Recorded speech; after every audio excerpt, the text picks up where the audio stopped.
PM Modi ने देश की जनता से मन की बात की। आपको बता दें, ये मन की बात का 120वां एपिसोड रहा और इस दौरान पीएम मोदी ने देशवासियों को हिंदू नववर्ष और चैत्र नवरात्रि की भी शुभकामनाएं दी। विक्रम संवत 2082 शुरू हो रहा है। इस समय मेरे सामने आपकी ढेर सारी चिट्ठियां रखी हुई है।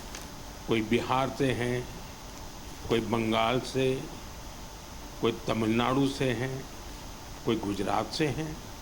इनमें बड़े रोचक तरीके से लोगों ने अपने मन की बातें लिखकर भेजी हैं। कई सारी चिट्ठियों में शुभकामनाएं भी हैं, बधाई संदेश भी हैं, लेकिन आज मेरा मन करता है कुछ संदेशों को आपको सुनाऊं। सर्वारिगु युगादि हब्बद शुभाशय गड़ू।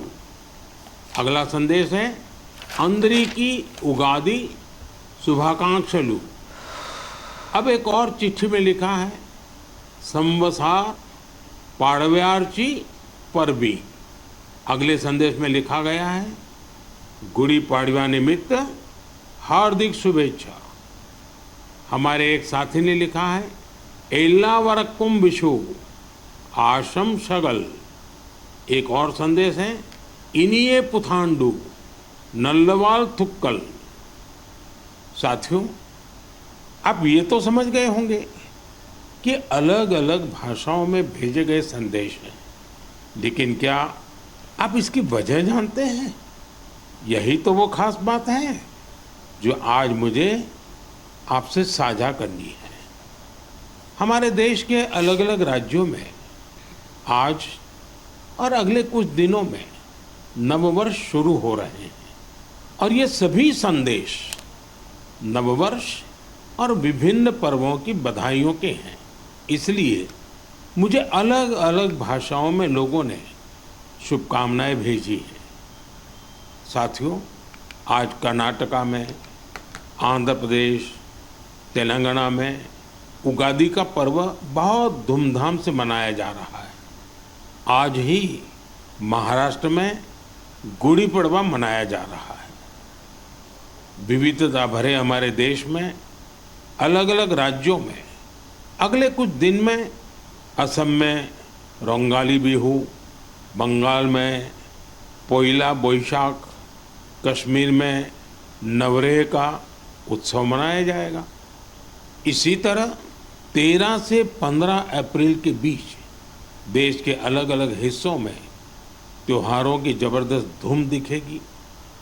इसे लेकर भी उत्साह का माहौल है और ईद का त्योहार तो आ ही रहा है। यानी ये पूरा महीना त्योहारों का है, पर्वों का है। मैं देश के लोगों को इन त्योहारों की बहुत बहुत बधाई देता हूँ। हमारे ये त्योहार भले ही अलग अलग क्षेत्रों में हो, लेकिन ये दिखाते हैं कि भारत की विविधता में भी कैसे एकता पिरोई हुई है।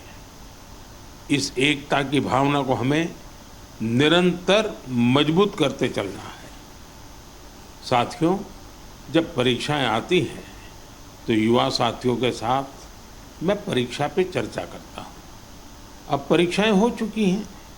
बहुत सारे स्कूलों में तो दोबारा क्लास शुरू होने की तैयारी हो रही है। इसके बाद गर्मी की छुट्टियों का समय भी आने वाला है। साल के इस समय का बच्चों को बहुत इंतजार रहता है। मुझे तो अपने बचपन के दिन याद आ गए जब मैं और मेरे दोस्त दिन भर कुछ ना कुछ उत्पात मचाते रहते थे, लेकिन साथ ही हम कुछ कंस्ट्रक्टिव भी करते थे, सीखते भी थे। गर्मियों के दिन बड़े होते हैं, इसमें बच्चों के पास करने को बहुत कुछ होता है।